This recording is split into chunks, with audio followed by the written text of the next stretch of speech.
when you suffer for your own mistakes and decisions, does that disqualify you from being a witness? No. But you need to be an honest witness. You don't need to tell folk that you're suffering for Christ and you suffering because you made some poor choices. Don't tell folk your family is under attack and you just now started honoring your spouse. No. Don't tell folk your children, right, are being pulled by Satan and you didn't teach them the ways of the Lord, right? But be honest. I've made some mistakes. I'm not what I used to be. But by the grace of God, He will turn it around. He has turned it around. He's shown me the error of my ways. Understand the difference. Suffering for Christ, I'm still dealing with some mistakes I made in my 20s, right? In my 40s, right? You got to be honest about some of that stuff, right? It don't got to be a shameful point, right? Salvation sets you free. Free to face your past. Free to look to the future. And when you suffer, you are clear if it is for Christ or if it is of your own doing, right? Because one is a badge of honor. But Felicia is going through some difficulties.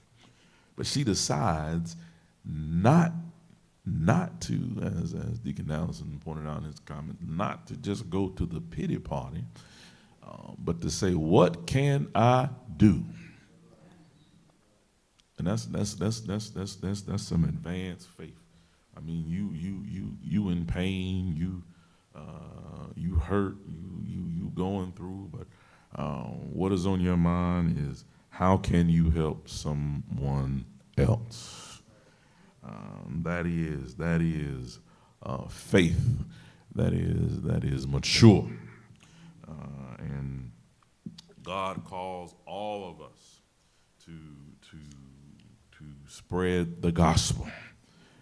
And here's the thing: it's not always with words.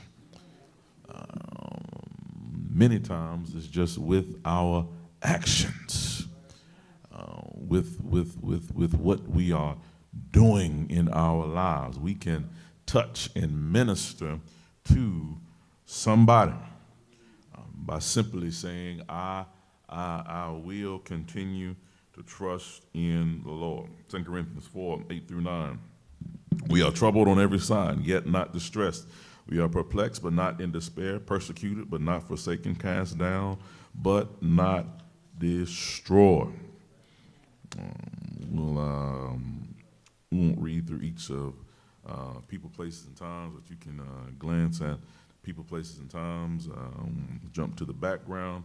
Paul's opponents accuse him of not acting or preaching like a true apostle, that he was weak, lacked authority, didn't possess the verbal skills of some of the false teachers of the day. In addition, these false teachers accused Paul of misusing funds, implying that he could not be trusted because he had to change his planned visit to the Corinthian church.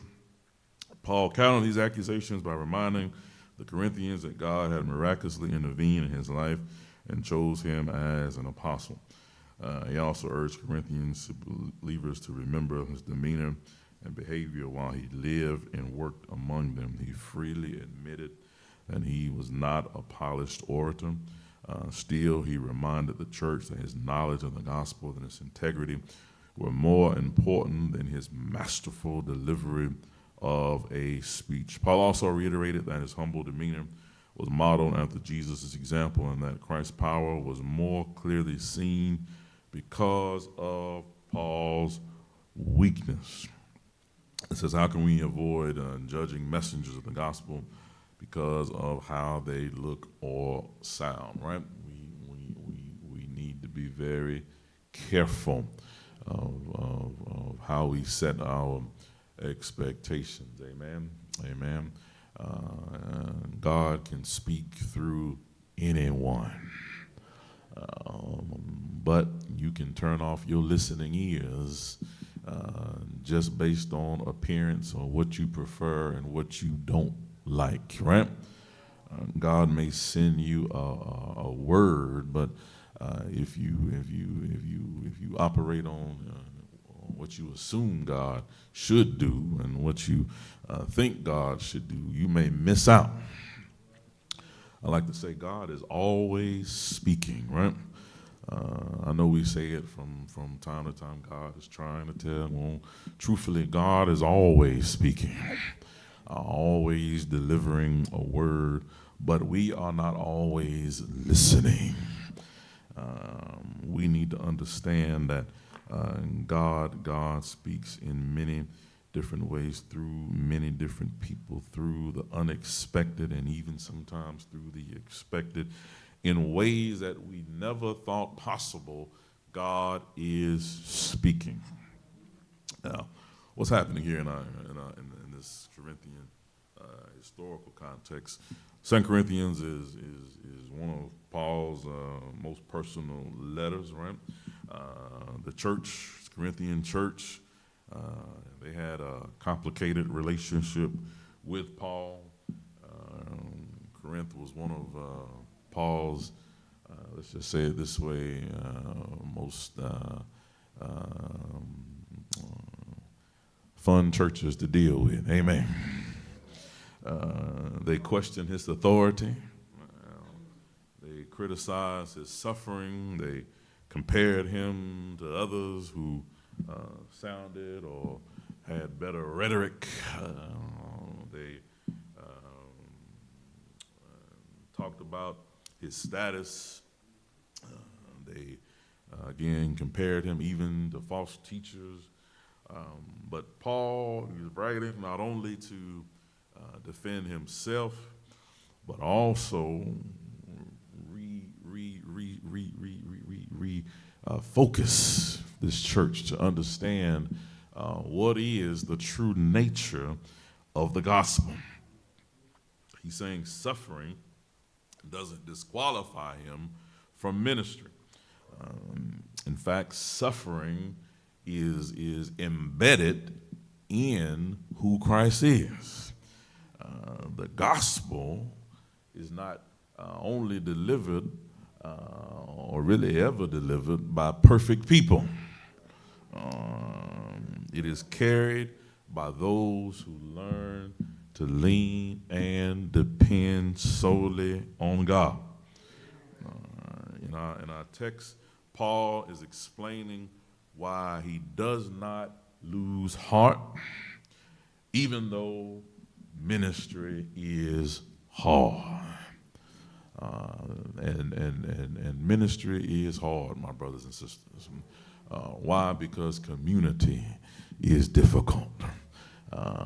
When you have people who come together, everyone has their own opinion, thoughts, ideas, beliefs, backgrounds, trauma, issues, problems, and everything going on, and you try to form a community, you will at times indeed run into some challenges. And Satan will use all of those challenges to hinder ministry. This is what makes ministry hard. Even when you are simply just trying to help somebody, it can be a challenge. Opposition to ministry is real, not a man or woman with a red suit, horns, and a pitchfork. No jealousy. People who are scheming against you. Pat you on your back and say, I'm with you. And as soon as you ain't in the room, they ain't with you. Ministry can be difficult. And to top it all off, these earthly vessels are all under pressure, right? We are dealing with our own stuff, right? Whether I don't care if you run 20 miles a day. Every day your body is moving toward more and more deterioration, right? Every day you are marching toward that day, and it's okay to talk about it. It's okay to know and understand that one day we will leave these bodies. One day, my brothers and sisters, we will move to the other shore.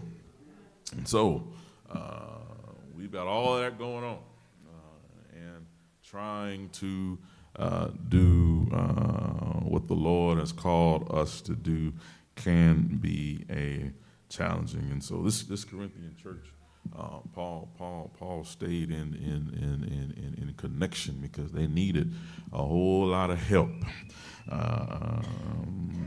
The first thing Paul lets us know as we'll be moving through our verses 1 and 2.